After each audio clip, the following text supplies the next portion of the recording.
মাই god! শিক্ষামন্ত্রী এতদিন যা বলতে সেগুলো নীতিমালা আকারে প্রকাশ করছে। আমার কাছে রয়েছে প্রায় ৩৫টা পেজ। বুঝতে পেরেছে একটা বইয়ের মতো নীতিমালা, একটা বইয়ের মতো সূচিপত্র দিয়ে এই নীতিমালা শিক্ষামন্ত্রী কি বলছে সেটা আজকে শিক্ষা বোর্ড প্রকাশ করছে। এখানে তারা এতদিন যা বলছে সেগুলি প্রকাশ করছে।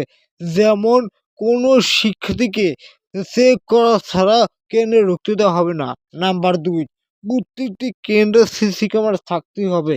যেই কেন্দ্রে সিসি ক্যামেরা থাকবে না সেখানে দায়িত্বে যারা রয়েছে তাদেরকে ব্যবস্থা নেওয়া হবে। এমনকি স্কুল ড্রেস বাধ্যতামূলক করছে। এমনকি শিক্ষার্থীরা পুরো নকলমুক্ত পরীক্ষা দেওয়ার জন্য যে পদক্ষেপ নেওয়া উচিত সেগুলো নেওয়া হয়েছে।